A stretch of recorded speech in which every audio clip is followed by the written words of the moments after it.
Hi friends, this is Ravi విడే. ఇప్పుడు మనతో పాటు ఒక పేషెంట్ ఉన్నారు. 3 months బ్యాక్ రావడం జరిగింది, August 27th. ఆయనకి అప్పుడు వర్కౌట్స్ చేయడానికి లేకుండా shoulder pains, hand pains, muscle pains, అలాగే చేతి మీద ఒక నరం ఇలా టపటప కొట్టుకుంటున్నట్లు ఒక ఇబ్బందికరమైన ఫీలింగ్స్ ఇలాంటివి ఉండేవి అనమాట. సో ఆయన కొంచెం డైజెషన్ ఇష్యూస్ కూడా ఉండేవి. ఆయన వచ్చినప్పుడు ఏంటంటే ఆయనకి రవి విడే డైట్ సజెస్ట్ చేయడం జరిగింది. అండ్ స్టార్టింగ్లో ఆగస్ట్ నెలలో మేము ఏదైతే ట్రీట్మెంట్ ఇచ్చేవాళ్ళమో అది ఇవ్వడం జరిగింది. ఆయన డైట్ చాలా బాగా చేయడం జరిగింది. మధ్య మధ్యలో అక్కడక్కడ అకేషనల్గా స్కిప్ చేయడం, అంటే పాలు లాంటివి తాగడం లాంటివి చేసేది. బట్ అదర్వైజ్ చాలా వరకు చాలా కరెక్ట్గా చేసేది డైట్. ఇప్పుడు ఏదైతే ఆయనకి షోల్డర్ పెయిన్, హ్యాండ్ పెయిన్స్ వచ్చేవో, ఇప్పుడు ఆయన ఏం చేస్తున్నారంటే dead lift 100 kg. 100 kg dead lift అంటే చాలా పర్ఫెక్ట్ కండిషన్లో ఉంటాయని కానీ ఎవరు చేయలేదు, అది చేస్తున్నారు. Squats 90 kg. So it's very very good athletic performance అనమాట. చాలా బాగా చేస్తున్నారు. పెయిన్స్ ఏమాత్రం ఇలాంటివి చేయలేదు. ఆయన పెయిన్స్ లేవు కాబట్టి ఇంత బాగా చేయగలుగుతున్నారు. అండ్ యూ కెన్ సీ ఆయన మంచి బుక్ కొనుక్కుని బాడీ బిల్డింగ్కి ఆయన బాగా డెడికేట్ చేశారు. ఆయన టైంని చాలా బాగా చేస్తున్నారు, చాలా డెడికేటెడ్గా చేస్తున్నారు, చాలా హెల్తీ లైఫ్ స్టైల్ ఫాలో అవుతున్నారు ఆయన. అయితే ఇంకా 100% ఇష్యూస్ ఫిక్స్ అయిపోయినాయి అంటే కాదు, ఇంకా కొన్ని ఇష్యూస్ ఉన్నాయి. అదేంటి అంటే ఆయనకి ఎప్పుడైతే ఏదైతే ఫుడ్ సరిగ్గా డైజెస్ట్ కావట్లేదో, ఎప్పుడైతే యాసిడ్ రిఫ్లెక్స్ లాంటివి వస్తున్నాయో అప్పుడు పెయిన్స్ వస్తున్నాయి. ఏంటి కనెక్షన్? ఎందుకంటే రెగ్యులర్గా పెయిన్స్ లేకుండా మధ్యలో ఈ యాసిడ్ రిఫ్లెక్స్ వచ్చిన, డైజెషన్ సరిగ్గా అవ్వకపోయినా ఆలోచనకు పెయిన్స్ వస్తున్నాయి. నేను ఎప్పుడు చెప్తుంటాను, ఇది మనం ఏదైనా ఆటోఇమ్యూన్ కండిషన్ మనం ఫిక్స్ చేసినప్పుడు మనం ఫస్ట్ చెక్ చేసుకోవాల్సింది ఏంటంటే మన డైజెషన్ కరెక్ట్గా ఉందా లేదా. డైజెషన్ కరెక్ట్గా లేదు అంటే మీకు మీ ఆటోఇమ్యూన్ కండిషన్ ఫిక్స్ అవ్వదు. డైజెషన్ ఫస్ట్ కరెక్ట్గా ఉండాలి. మీకు డైజెషన్ ఇష్యూస్ ఉండకూడదు. మీ స్మాల్ ఇంటెస్టైన్స్లో ఫుడ్ ఎక్కువసేపు ఉండకూడదు.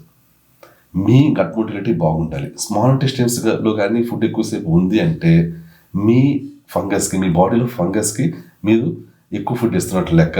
అది హ్యాపీగా ఆ ఫుడ్ని తీసుకుంటూ తింటూ మీకు ఆటోఇమ్యూన్ కండిషన్ తగ్గనివ్వకుండా చేస్తుంటుంది.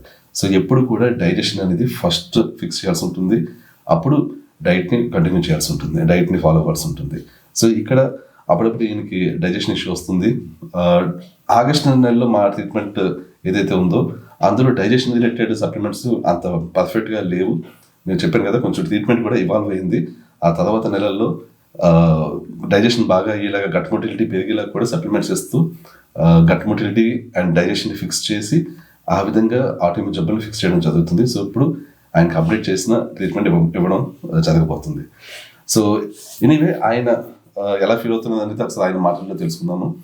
చెప్పండి, ఇప్పుడు అంతకుముందు ఎలా ఉండేది, పెయిన్స్ ఎలా ఉండేవి, అండ్ ఇప్పుడు వర్కౌట్స్ ఎలా చేయగలుగుతున్నారు, ఎంత హెవీ వెయిట్స్, ఆ ట్రాన్స్ఫర్మేషన్ ఏంటి చెప్పండి. సార్ ఇంతకుముందు ఏంటిది అంటే ఏ డాక్టర్ దగ్గరికి వెళ్ళినా కూడా వర్కౌట్ స్టాప్ చేయమని చెప్పారు సార్. మీ దగ్గర ఇక్కడికి వచ్చాక నేను ఆగస్ట్లో వచ్చినాక మీరు చెప్పిన కాడ నుంచి స్లో స్టార్ట్ చేశాను సార్. ఒకటి బుక్ ఫాలో అవ్వకుంటూ ఈరోజు వచ్చేసరికి 100 kgs లిఫ్ట్ చేయగలుగుతున్నాను, 90 kgs వరకు స్క్వాట్స్ లిఫ్ట్ చేయగలుగుతున్నాను, 70 kgs వరకు బెంచ్ ప్రెస్ చేయగలుగుతున్నాను సార్. నైస్ అండి. 70 kgs bench press is very very good amount actually. So even నేను కూడా 70 kgs అనేది నా మ్యాక్సిమం. అంటే అప్పుడప్పుడు 80 kgs అవి చేస్తూ ఉంటాం, కానీ రెగ్యులర్గా 8 రిపిటేషన్స్ కావాలంటే 70 kgs, which is a very good amount. నాకు తెలుసు అది ఎంత ఎఫర్ట్ పడుతుంది, ఎంత కష్టపడితే అంత అమౌంట్ లేకపోయినా అనేది.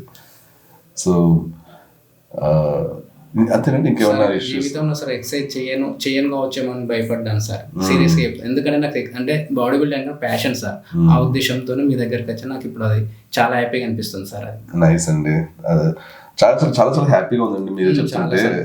నాకు కూడా సార్ అసలు ఎక్సర్సైజ్ చేయను కావచ్చేమో అని ఇట్లా ఒక సందర్భంలో అనుకున్నా సార్.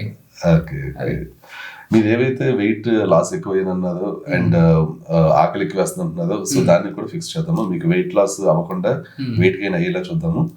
అండ్ డైజెషన్ ఇష్యూ ఏదైతే ఉందో దాన్ని కూడా ఫిక్స్ చేద్దామండి. ఓకే, అదండి ఆయన ఎక్స్పీరియన్స్. సో ఎవరైనా సరే మీకు ఒకవేళ ఈ డైట్లో ఉన్నప్పుడు ఇంకా మీకు పూర్తి స్థాయిలో అనుకున్న రిజల్ట్స్ రావట్లేదు అంటే ఒకసారి ఫాలో అప్ కదండి. ఏమైనా ట్వీట్లు చేయాలంటే చేద్దాము. ఎస్పెషల్లీ గట్ మొటిలిటీ తక్కువ ఉన్న, డైజెషన్ ఇష్యూస్ ఉన్నా డెఫినెట్లీ మీరు దాన్ని ఫస్ట్ ఫిక్స్ చేయాలి. అప్పుడే మీకు సరైన రిజల్ట్స్ వస్తాయి. థ్యాంక్ యూ సో మచ్ అండి. I will catch you soon. Bye.